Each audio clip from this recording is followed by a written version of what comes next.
Jóvenes, buenas tardes.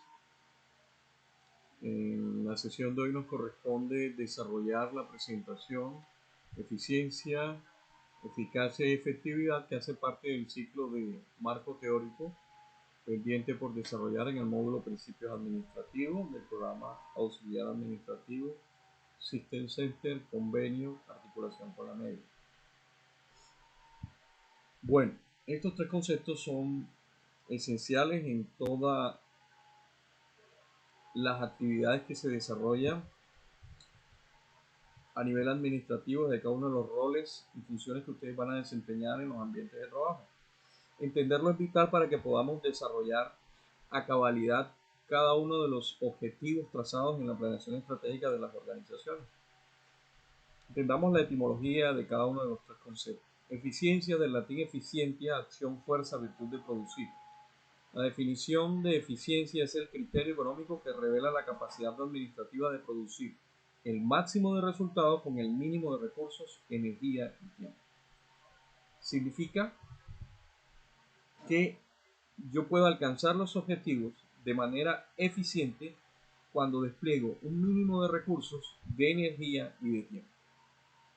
En tanto que eficacia, del latín eficaz, que tiene el poder de producir el efecto deseado. Es el criterio institucional que revela la capacidad administrativa para alcanzar las metas o resultados propuestos. Simplemente, la eficacia administrativa se ocupa esencialmente del logro de los objetivos. Significa esto que el centro de todo radica en el cumplimiento de los objetivos, sin pormenorizar el detalle a través del cual tú planteaste el camino para llegar a ese objetivo. Entonces, vamos esbozando dos conceptos básicos: eficiencia en función de alcanzar los objetivos utilizando el mínimo de recursos, de energía y tiempo, en tanto que eficacia se concentra en la consecución de las metas o resultados propuestos sin determinar de manera detallada las acciones que permitieron o los recursos que utilicé para poder alcanzar esa meta u objetivo propuesto. Y cuando hablamos de efectividad, del verbo latino efficere, ejecutar, llevar a cabo, efectuar, producir, obtener como resultado, hablamos que es el criterio político que refleja la capacidad administrativa de satisfacer las demandas planteadas por la comunidad externa, reflejando la capacidad de respuesta a las exigencias de la sociedad. Y nos referimos a la efectividad como resultado de conseguir el resultado con el mínimo de recursos, energía y tiempo, enfocado en la consecución del mismo como tal. Entonces, yo soy efectivo cuando se dan los dos procesos. Soy eficaz y soy eficiente, o soy eficiente y soy eficaz, estoy produciendo un resultado de efectividad total. Recuerden, la efectividad es la sumatoria de eficiencia y de eficacia, donde la eficiencia tiene como centro de acción utilizar el mínimo de recursos, es decir, maximizar los recursos, la energía y el tiempo para alcanzar la meta, en tanto que la eficacia es alcanzar la meta o el resultado propuesto a como dé lugar. Cuando yo tengo certeza de las acciones que debo hacer para alcanzar el resultado a como dé lugar y ojalá en el máximo de resultados con un mínimo de recursos y de energía y de tiempo, estoy siendo efectivo. Recuerden, efectividad es la sumatoria de eficiencia con eficacia. Habiendo abordado estos tres conceptos preliminares, pues vamos a abordarlos de manera detallada. Comencemos con el concepto de eficiencia. Podemos definir la eficiencia como la relación entre los recursos utilizados en un proyecto y los logros conseguidos con el mismo. Se define concretamente como la capacidad para lograr un fin empleando los mejores medios posibles. No siempre eficacia es sinónimo de eficiencia. Se entiende que la eficiencia se da cuando se utilizan menos recursos para lograr un mismo objetivo, o al contrario, cuando se logran más objetivos con los mismos o con menos recursos. El tema que radica alrededor de la eficiencia, recuerden muchachos, que es los recursos utilizados para alcanzar esos objetivos. Mientras maximice esos recursos y cubra más objetivos, más metas, estoy siendo eficiente. Mientras utilice menos recursos, mientras utilice menos energía y menos tiempo para alcanzar los objetivos propuestos, estoy siendo eficiente. Palabra clave, recursos, cuando hablen de eficiencia. Es aplicable preferiblemente, salvo contadas excepciones, a personas y de allí al término eficiente. El ser eficiente necesariamente implica haber actuado con eficacia. Es decir, eficiencia implica eficacia y la eficacia no siempre implica eficiencia. Porque cuando hablamos de eficiencia hablamos de alcanzar los objetivos finalmente, con el componente del uso mínimo de recursos, pero se consigue el objetivo. Es decir, cuando hablamos de eficiencia implica la eficacia, la consecución del objetivo, pero no necesariamente cuando hablamos de eficacia implica eficiencia, porque la eficacia se centra solamente en el cumplimiento de los objetivos sin pormenorizar el nivel de esfuerzo o de culminación o ejecución de los recursos que requerí para poder alcanzar ese logro. Seguidamente consideramos las diferentes acepciones del término eficiencia según se trata del área donde se aplique a saber. El modelo de la mejora en cuanto a la eficiencia se apoya en tres conceptos básicos.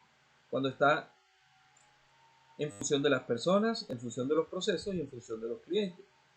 La eficiencia de la organización se logra con personas y recursos de naturaleza tangible e intangible. Cuando hablamos de tangible, recuerden que lo podemos ver, lo podemos tocar. Y cuando hablamos de intangible, hablamos de procesos que están presentes de manera implícita, pero que no los podemos ver ni tocar. Propio de las diferentes redes de flujos de las organizaciones. Podemos hablar de procesos. Personas competentes o con capacidades, es decir, con actitudes con C. Y recuerden que cuando hablamos de actitud hablamos de la capacidad que tiene el ser humano para sobreponerse a las adversidades de las situaciones que nos enfrentamos, sean buenas o malas, pero que tratamos de sortearlas de manera conductual para poder sacar adelante una situación. Y cuando hablamos de aptitudes con P, hablamos de las habilidades o destrezas o conocimientos esenciales a partir de las experiencias logradas. Entonces, el modelo de mejora de la eficiencia se logra con personas competentes o con capacidades, es decir, personas que posean actitudes con C y aptitudes con P, habilidades y experiencias específicas. Otro elemento que hay que tener en cuenta para aplicar un modelo de mejora de la eficiencia es eliminando el trabajo entre el cliente y la persona que añade valor y que pertenezca a la organización, es decir, aminorar los espacios, disminuir la brecha, esa separación para que finalmente el cliente obtenga lo que está buscando, la necesidad satisfecha. Otro elemento que permite mejorar la eficiencia es actuando con flujos rápidos, efectivos y continuos de actividades que añadan valor al producto o al servicio para que el cliente con procesos eficientes vía de análisis de actividades y de valor. Añadir valor a los procesos, a los productos o al servicio que ofrecemos permite que el cliente quede satisfecho. Cuando actuamos todos o ejecutamos estos procesos de manera rápida y añadimos valor a este producto o servicio para que finalmente llegue al cliente de una mejor manera, estamos haciendo una mejora en el proceso de la eficiencia. Y por último, la organización horizontal, ajustable y flexible, con personas motivadas, comprometidas y con capacidad efectiva de decisión o con poder de liderazgo, el empowerment, donde las estructuras jerárquicas piramidales no surten efecto. Todos tienen el mismo nivel de gestión de conocimiento y pueden aplicar finalmente esta gestión de conocimiento para acortar la brecha que pueda existir para que el cliente reciba lo que necesita y puedan añadir valor a las mismas actividades que practican. ¿Okay? Bueno, ahí acabamos de ver 5 elementos que se plantean en un modelo de mejora de la eficiencia, recuerden, enfocado a las personas, a los procesos y como tal al cliente.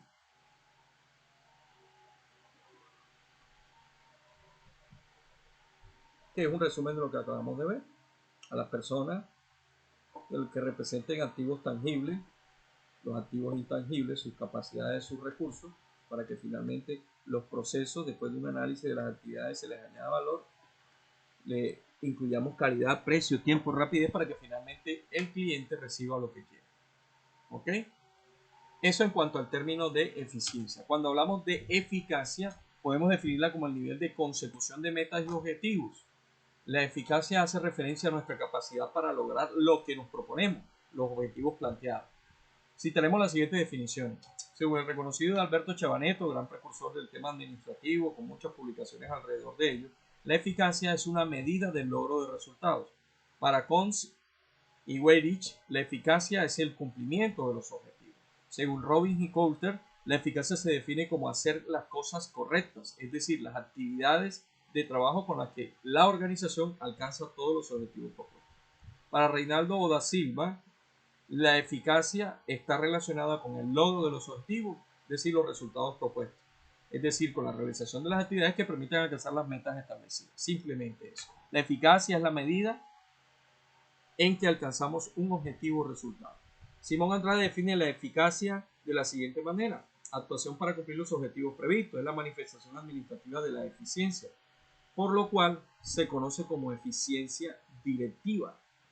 Y recuerden lo que dijimos ahorita, cuando hablamos de eficiencia, se da por hecho de que se ha producido un proceso eficaz, porque se alcanzan los objetivos, y prueba de ello es la ejecución o la administración de determinados tipos de recursos de la mejor manera. El diccionario de la Real Academia Española nos brinda el siguiente significado de eficacia: capacidad de lograr el efecto que se desea o se espera. Finalmente, eficacia es hacer lo necesario para alcanzar o lograr los objetivos deseados o propuestos. Por tanto, una empresa, una organización, un producto o una persona es eficaz cuando es capaz de hacer lo necesario para lograr los objetivos deseados y propuestos. Nunca se les olvide. Muchachos, el concepto de eficacia siempre está en función o alrededor de los objetivos y de cómo hacer para conseguir los objetivos. Y recuerden, cuando hablamos de procesos eficientes, damos por hecho que se ejecutó de una manera eficaz, porque se alcanzó el objetivo y hubo una administración y ejecución de recursos. Pero no necesariamente cuando hablamos de eficacia estamos hablando de un buen uso de los recursos, es decir, no necesariamente se da el proceso de eficiencia. Esa parte debe ir quedando clara. Para complementar el concepto de eficacia, podemos decir que es la capacidad para obrar, para conseguir un resultado determinado, la capacidad de lograr el efecto que se desea o se espera, sin que prive para ello los recursos o medios empleados. Es decir, los recursos y los medios no tienen límites, simplemente se utilizan para la consecución de este objetivo. Cuando se dice que se es eficaz, se hace con una dimensión externa, considerando que cumple los objetivos previstos, estando bien relacionado o adaptado con el entorno. En términos generales, se habla de eficacia una vez que se han alcanzado los objetivos propuestos. Eficaz, repetimos, hacer las cosas bien con los mejores métodos posibles para lograr los objetivos. El término eficaz es un adjetivo utilizado para señalar la capacidad o habilidad de obtener los resultados esperados en determinada situación.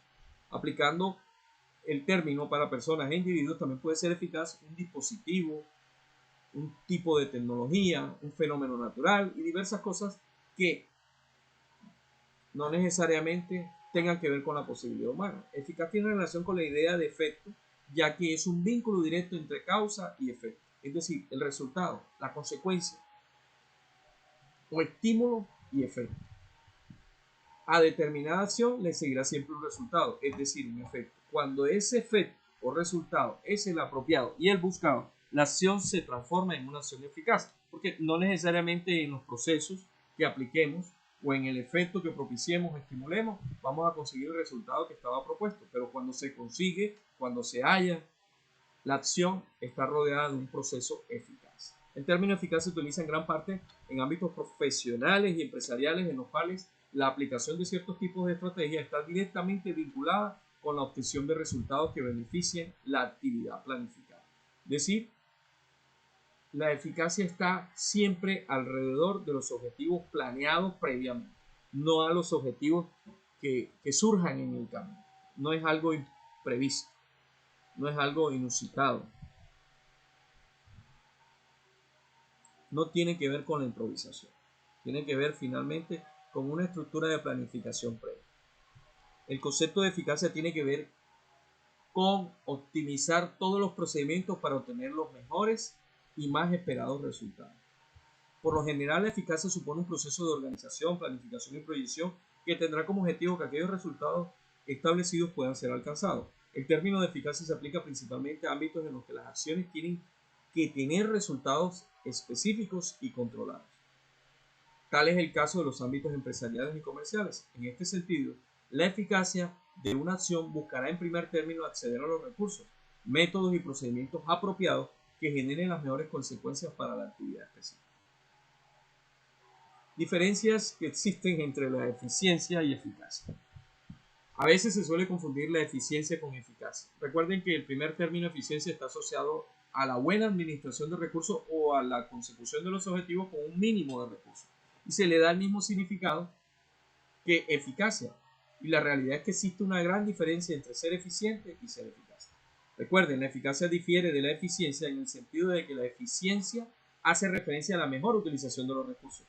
Siempre relacionen eficiencia con manejo adecuado de recursos, en tanto que la eficacia hace referencia solo a la capacidad de alcanzar un objetivo.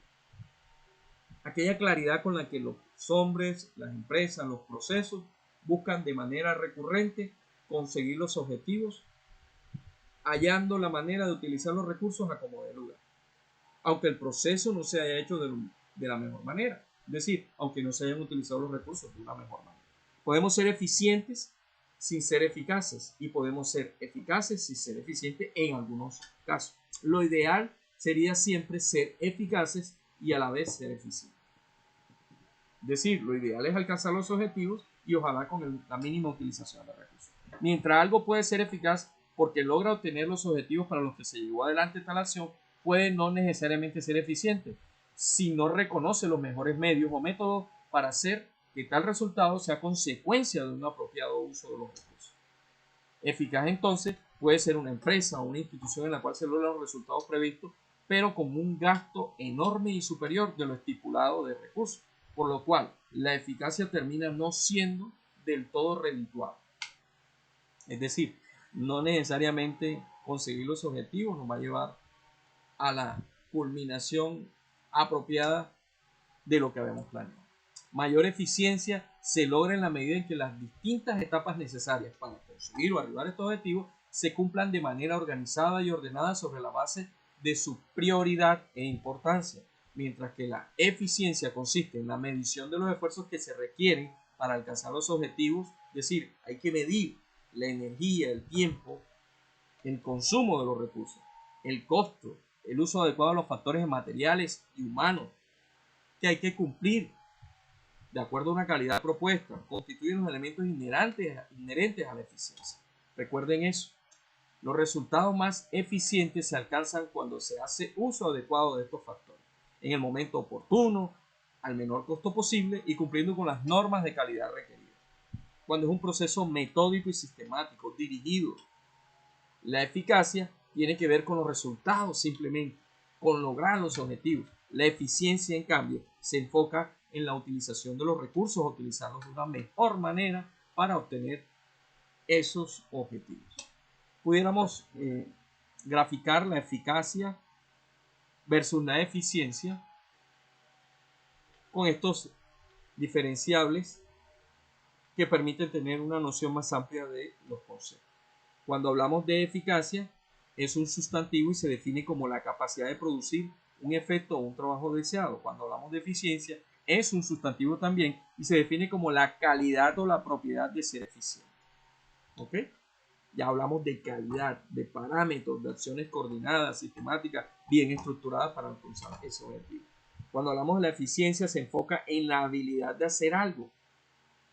Cuando hablamos de la eficacia, hablamos de que ésta se enfoca en la habilidad para hacer algo, orientación al logro, cumplimiento de los objetivos.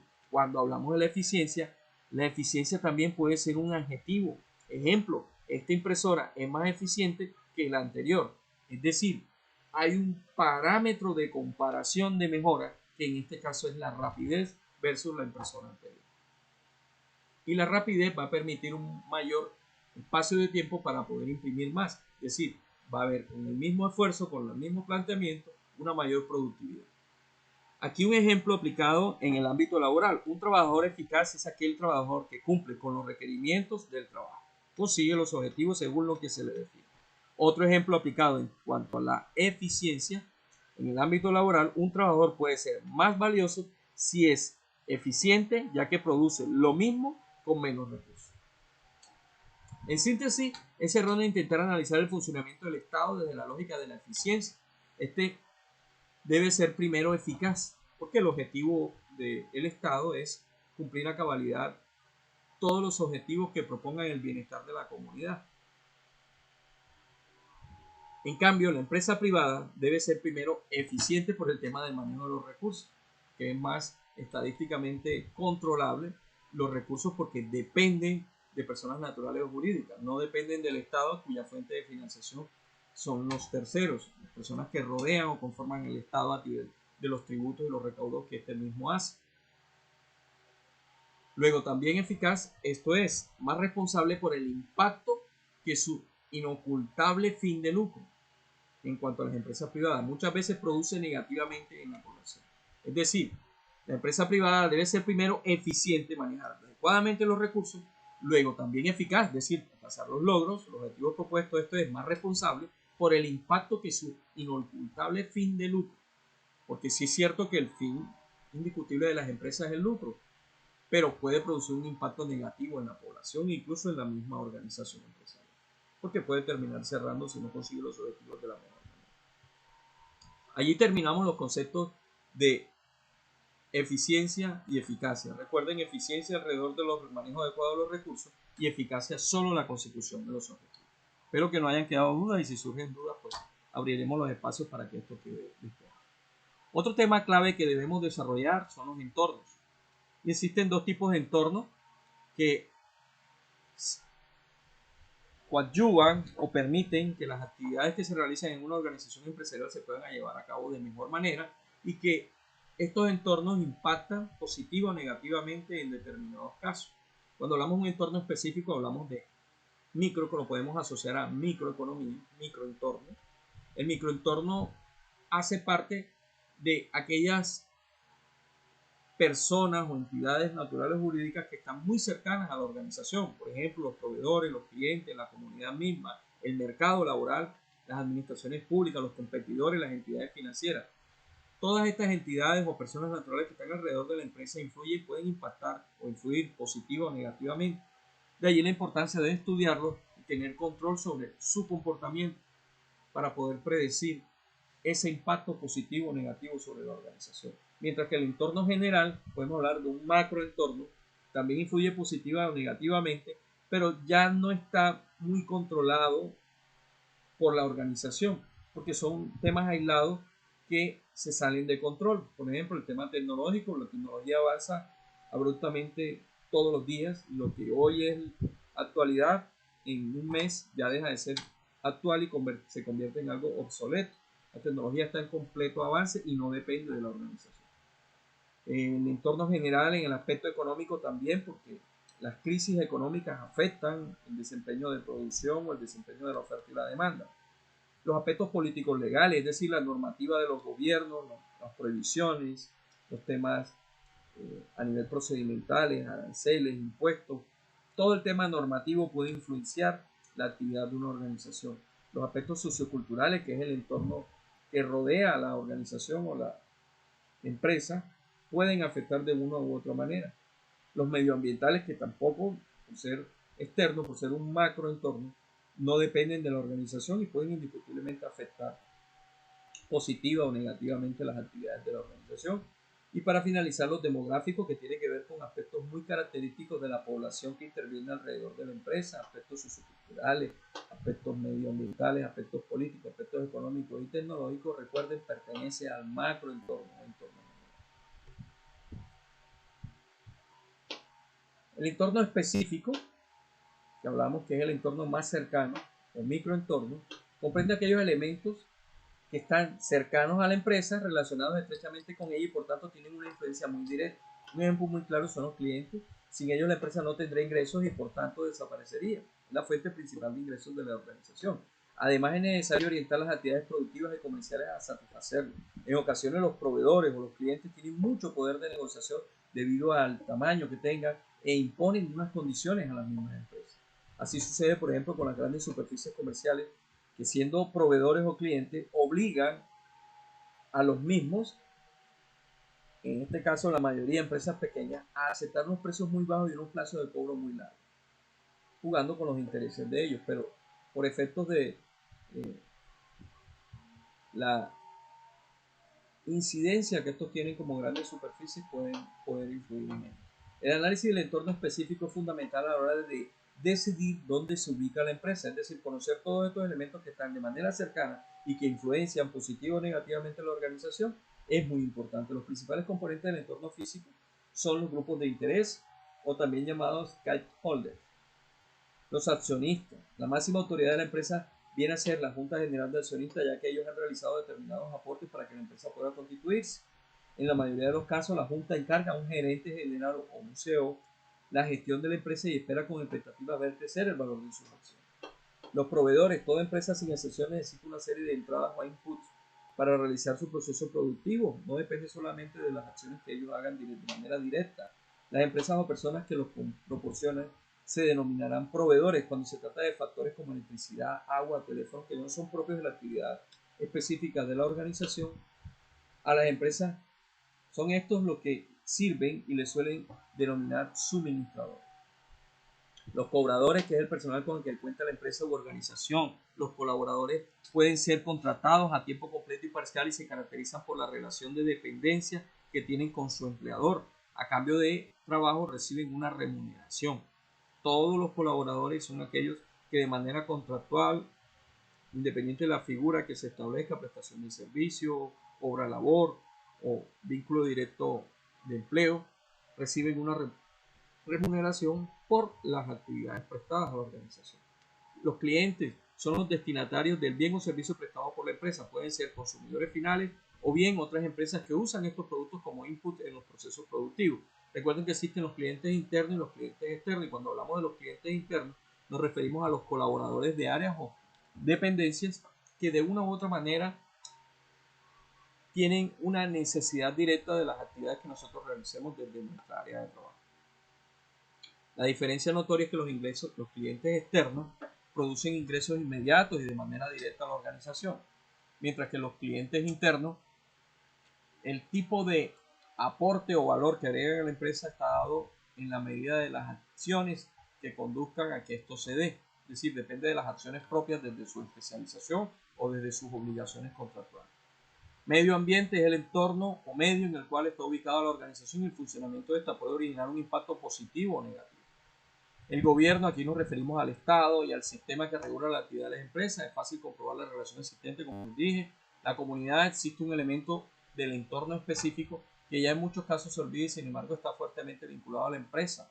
La comunidad donde se inserta como una estructura social determinada, un mayor o menor inquietud por el medio ambiente y con estilo de vida determinado. ¿Ok? Entonces aquí vemos los entornos específicos o entornos generales pueden afectar positivo o negativamente a la organización.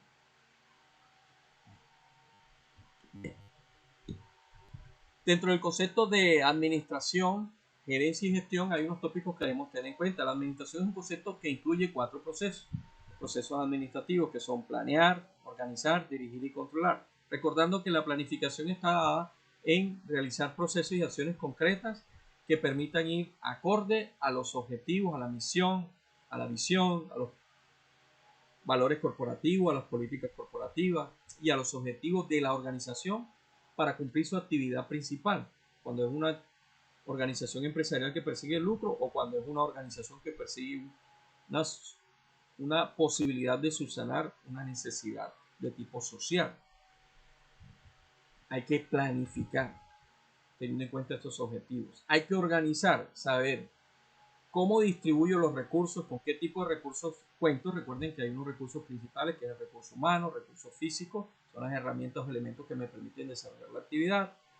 Recurso financiero, que es todo el capital en términos monetarios que me va a permitir disponer de otros elementos para poder ayudar a que se realice esa actividad. Y en la manera en que yo hago un inventario y sepa con qué tipo de recursos cuento, puedo distribuir funciones, delegar actividades para que se dé lo que hemos planificado. El componente tecnológico también es un tipo de recurso que puede impactar positivo o negativamente, y el tener conocimiento de todo este impacto implica que esté muy actualizado en términos de tecnología. Dirigir tiene que ver más con la parte de motivación y verificación de que todas las cosas se estén dando desde el primer paso, desde la primera fase de planificación. Y una vez yo haya distribuido los recursos y haya delegado actividades. Y cuando no se consigue, pues a partir de la motivación, pues hacer una retroalimentación y motivar al personal para que finalmente realice la actividad como está planeada. Y finalmente controlar es verificar que el objetivo se haya dado, y si no se ha dado, pues tener la posibilidad de revertir los procesos para poder controlarlo y que finalmente se dé lo que se había planeado. Se relaciona con la utilización y uso adecuado de los recursos. Recuerden, la administración se relaciona siempre con la utilización y uso adecuado de los recursos, en tanto que la gerencia es el estudio para adquirir la condición de gerente. Un jefe no es un gerente por solo hecho de ser jefe. Hay unos aspectos y unas condiciones específicas y concretas de liderazgo que van a marcar la posibilidad de ser líder o de ser solo jefe. Es gerente porque se profesionalizó en la gerencia, simplemente porque acumuló conocimiento, porque es un administrador. Esto es porque su actividad es aplicada a la administración de los recursos. Recuerden que la administración se relaciona con la utilización y uso adecuado de los recursos, porque él decide respecto a estos recursos que son financieros, tecnológicos, humanos, físicos, etc.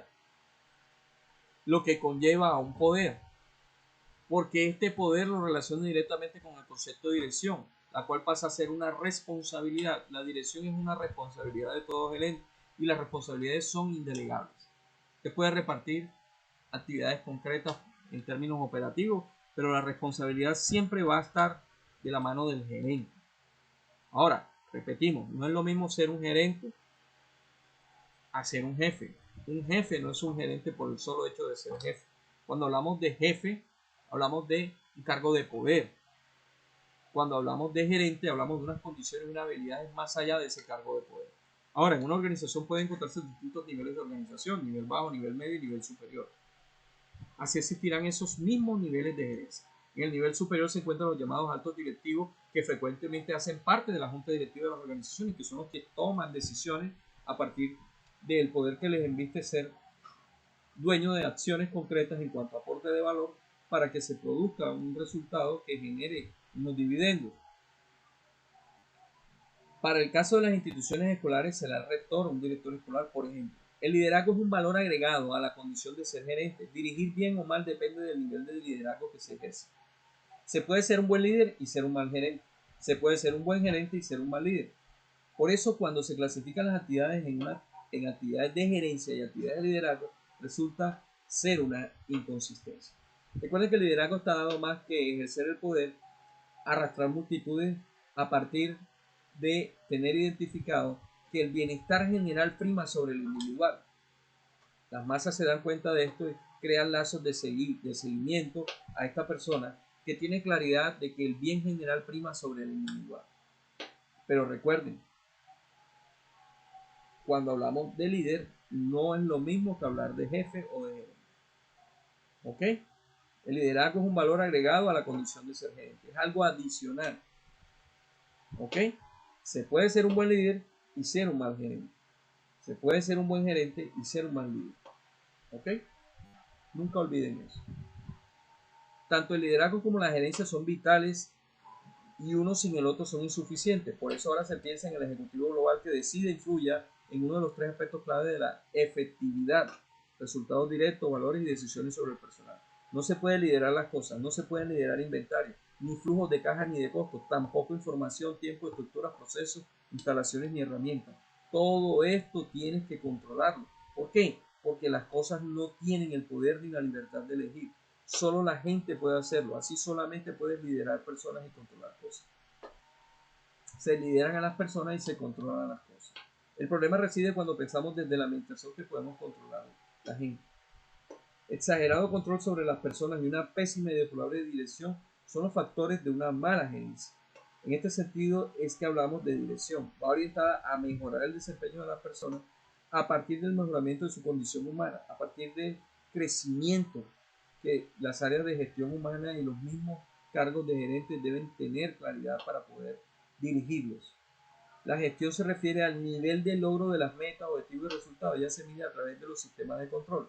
Recuerden que la gestión permite medir a nivel de un sistema de control y monitoreo, es decir, un sistema de evaluación previamente definido, de manera cuantitativa o matemática o de manera cualitativa a nivel de criterios o características específicas que determinen el grado de cumplimiento en términos de eficacia, eficiencia y efectividad. Recuerden: eficacia, cumplimiento de objetivos; eficiencia, manejo adecuado de los recursos; y la efectividad, que es la suma de ser eficaz, conseguir los objetivos, y ser eficiente utilizando el mínimo de recursos. Hay unos niveles, como lo mencionamos: nivel de primer nivel, gerente de primer nivel, gerente de nivel medio y gerente de nivel superior, que ya lo vimos ahora. Tener una jerarquía como conclusión o como consideración final, podemos decir o concluir que tener una jerarquía de gestión en cualquier lugar donde ejerzamos la administración o la gerencia puede tener ventajas significativas. Por ejemplo, una jerarquía proporciona estructura a la organización que puede filtrarse a través de todas las organizaciones en su conjunto. La creación de un entorno específico empresarial que ayuda a las personas o cargos de la organización a que funcione indiscutiblemente de una mejor manera. Una jerarquía también permite a toda organización saber quién está a cargo, definir estos cargos de poder de manera clara y directa, especializar las áreas de trabajo, permite que todas las acciones y procesos que se dan alrededor de la organización se den tanto de manera eficaz como de manera eficiente y como tal de manera efectiva. Sin embargo, la desjerarquización de estas jerarquías también puede tener algunas ventajas importantes en algunos casos que las empresas han comenzado a reconocer. Por ejemplo, la eliminación de algunos puestos de dirección puede suponer un ahorro de costos en términos de rentabilidad. Podemos ahorrar unos pesos eliminando cargos jerárquicos, pero también puede eliminar las barreras para el progreso y el crecimiento, como la falta de comunicación o la lentitud que puede recaer sobre ciertas acciones, que se muestra a menudo por organizaciones con estructuras muy burocráticas donde existen tantos cargos de poder, tanta jerarquización, que se atrasan los procesos. En resumen, hemos visto conceptos vitales como eficiencia, eficacia, efectividad, la administración, gerencia, el liderazgo y la importancia de poder planificar adecuadamente el manejo de los recursos, buscando los elementos y herramientas que permitan realizar esto de una mejor gestión. El tema de la jerarquización es necesaria en algunos casos donde hay sobreabundancia de cargos jerárquicos o de demasiada burocracia, afecta a los procesos de comunicación y los hace muy paquidérmicos. Entonces se puede considerar la posibilidad de eliminarlos o reemplazarlos o simplificar para que finalmente la organización consiga adecuadamente los resultados. Hasta aquí queda la primera parte de los temas o el marco teórico que perseguimos desarrollar en esta segunda semana en cuanto a la eficiencia, eficacia, efectividad, la administración, la gerencia y el liderazgo. Espero que les haya quedado claro el aspecto diferenciador de cada uno de estos términos, lo podamos aplicar desde cada uno de los roles que ustedes van a ocupar una vez se sitúen en el campo laboral en el cargo de auxiliar administrativo. Hasta una nueva oportunidad.